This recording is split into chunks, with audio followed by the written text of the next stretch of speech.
So this clinical scenario could apply to someone taking the MBRC clinical simulation exam, but it can also apply to scenarios that happen in the hospital when we're working. So remember that when you are taking the clinical simulation exam, you are given a patient scenario, and then based on the information from that scenario, you then information gather. So you pick assessments, lab work, diagnostic test, anything that you need to arrive at a conclusion of how you need to decision make or take care of that patient. So for this scenario, we have a 3-year-old female who woke her parents up at 4:00 in the morning complaining of her throat hurting. So mom gets up, she takes her temperature. It's 104 degrees Fahrenheit axillary. She gets the ibuprofen to give to her. The child is not able to swallow the ibuprofen liquid. So the parents quickly get dressed, and on their way to the emergency room, they notice their daughter's breathing doesn't look good. They also say that in the car on the way there, she began to make a high-pitched breathing noise. So you are called as a respiratory therapist to the emergency department to be with the physician during assessment of the patient. So that's where your scenario will end. At that point in time, you start information gathering. So remember, we followed that logical sequence.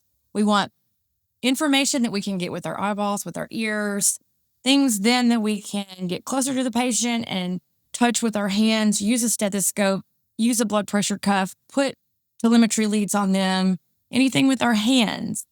Then we can go to more invasive tests and expensive tests only if something in our patient scenario or our initial information gathering tells us that it may be needed. So you start information gathering and you pick general assessment. You pick breath sounds, heart rate, respiratory rate, blood pressure, temperature, pulse ox level.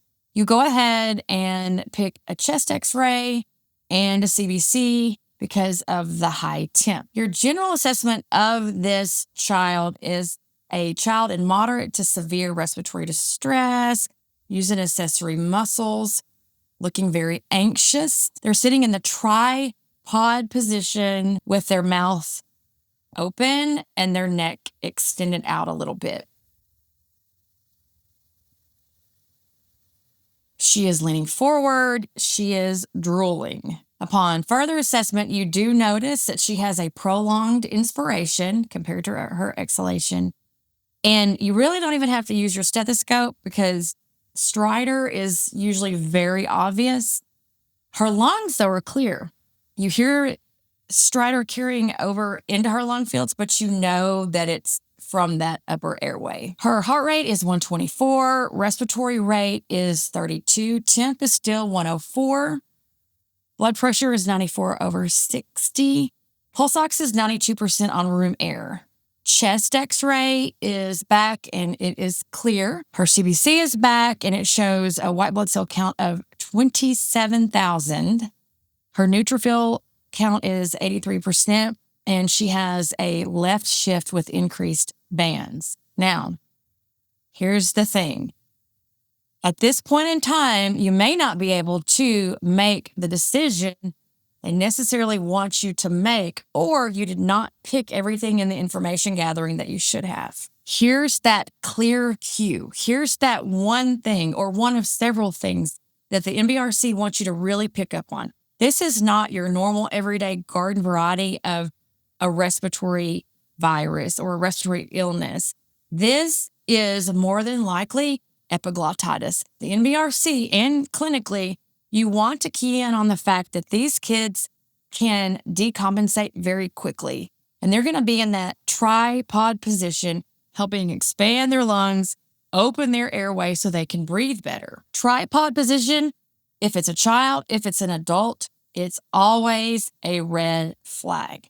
The fact that child is also drooling and she's anxious is another way to know this is probably epiglottitis. Also, the stridor, the drooling, and the anxiety, all of those fit that clinical picture. This is probably epiglottitis, And I'm going to go with that information because that is what is in front of me right now until I know something different. So, what was missed?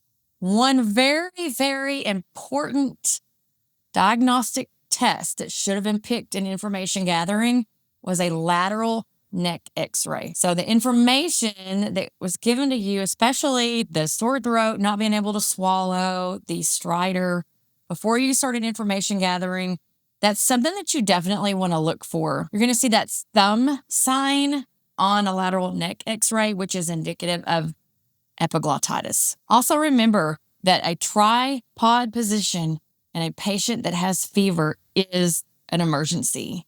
In this case, I would recommend to the physician to call ENT, call a pediatric surgeon. I would recommend a physician that can take this child to the OR.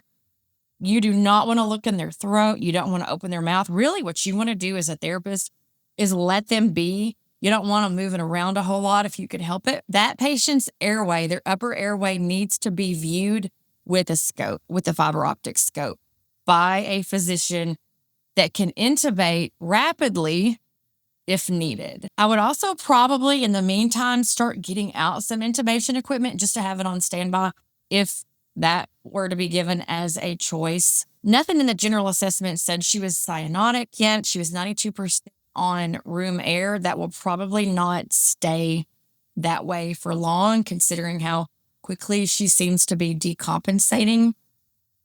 Also, do not give racemic epinephrine treatments to anyone with suspected epiglottitis. It is contraindicated. So make sure that you save this video, comment below with clinical simulations that you want to see reviewed, and follow the Pulmonary Project for all things cardiopulmonary education.